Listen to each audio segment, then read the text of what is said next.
Qu'est-ce qu'on englobe dans le mot deuil? Est-ce que c'est forcément lié à un décès? La définition que tout le monde a en tête en premier lieu, effectivement, lorsqu'on parle de deuil, c'est la perte d'un proche. Et tout ce processus naturel je dirais de cicatrisation, au sens psychologique du terme, qui survient. Si on y réfléchit, ce processus, dans une mesure différente, on le rencontre dans un certain nombre d'autres moments de la vie. Lorsque on passe, je dirais, de l'enfance à l'adolescence, il faut faire le deuil d'un certain statut. Lorsqu'on passe du statut d'adolescent au statut d'adulte, lorsqu'on passe d'un statut de célibataire à un statut de couple, lorsqu'on passe d'un statut professionnel à un autre, je pense à l'âge de la retraite par exemple, lorsque il y a des événements de vie comme une séparation dans une famille ou dans un couple, il y a un processus, là aussi, de séparation qui est plus ou moins facile à vivre et avec la nécessité de reconstruire, de rebondir.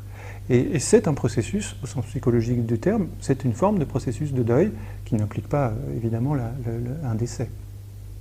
Alors, comment l'hypnose intervient dans ce processus de deuil ou de séparation, de changement radical de vie? Comment on peut aider? Des situations finalement qui sont en rupture, hein, on pourrait les qualifier aussi comme ça. J'allais dire, on peut distinguer, c'est un peu artificiel, mais deux cas de figure. Je vous ai dit, le deuil c'est un phénomène naturel, c'est un phénomène de cicatrisation naturelle. Donc parfois il n'y a rien à faire, on peut intervenir, et l'hypnose est un des moyens de le faire, pour faciliter, rendre cette cicatrisation plus rapide, plus confortable, je dirais. En sachant que de toute façon la cicatrisation va se faire. Et puis il est des situations où cette cicatrisation elle est bloquée, on appelle ça des deuils compliqués ou des deuils pathologiques. La personne par elle-même n'arrive pas à dépasser un certain traumatisme, une certaine douleur, une certaine peine de ce moment de deuil. Et là, l'utilisation des techniques comme les techniques d'hypnose a vraiment une dimension thérapeutique, psychothérapeutique, qui nécessite à ce moment-là une formation particulière.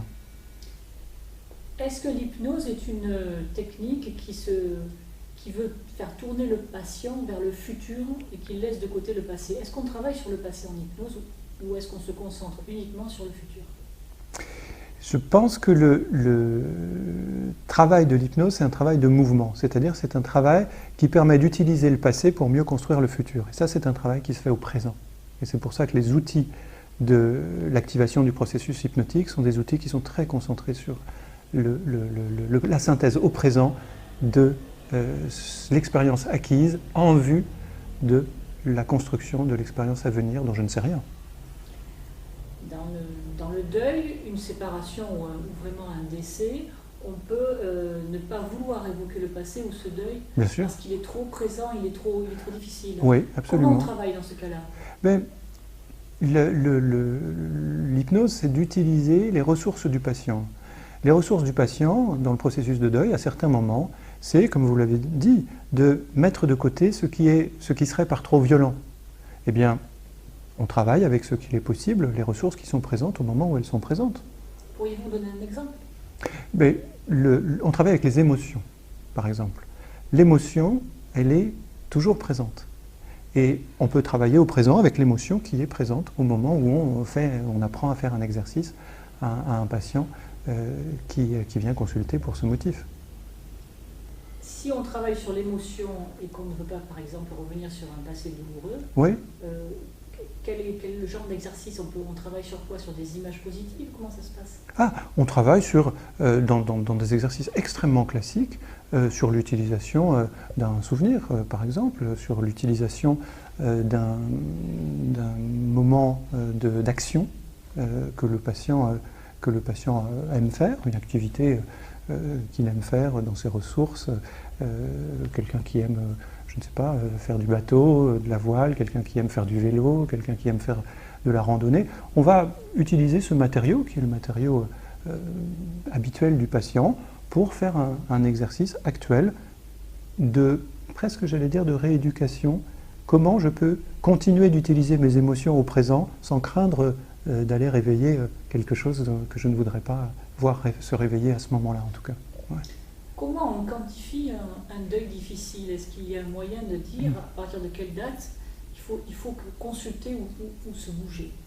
Je ne dirais pas en termes de date, je dirais en termes de conséquences sociales. À partir du moment où le deuil m'empêche de vivre, de retrouver le cours de ma vie, de retrouver de l'agrément dans ma vie, du plaisir, là il y a quelque chose qui est bloqué et il y a besoin de remettre en mouvement cette vie qui est bloquée. Donc l'hypnose fait vraiment partie des choses qui vont permettre de remettre en mouvement ça.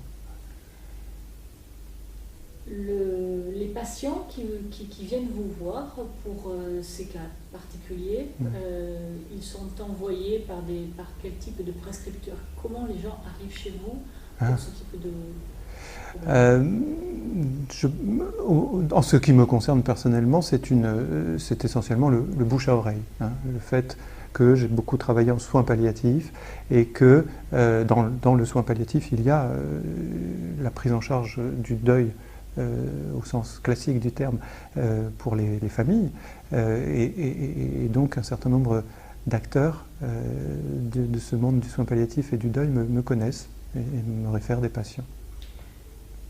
On parle des familles, mais la personne qui est concernée, qui va éventuellement ou fatalement décéder, est-ce qu'il y a un moyen de la préparer à cette échéance? Lui permettre de vivre ce qu'elle a à vivre, ce qu'elle veut vivre, ce qu'elle aime vivre.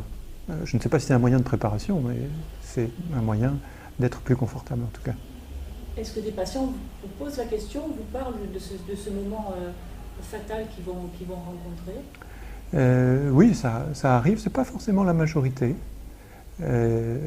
parce que l'évocation de ce moment, c'est par définition l'évocation de quelque chose de totalement inconnu, et sur lequel la seule chose dont on sait, c'est qu'on n'en saura pas plus. En revanche, le fait d'avoir cette question et de voir comment au présent ça peut m'empoisonner la vie, là, il y a quelque chose à faire. Si la crainte que j'ai du futur m'empêche de vivre agréablement mon présent, alors travaillons sur vivre autrement mon présent.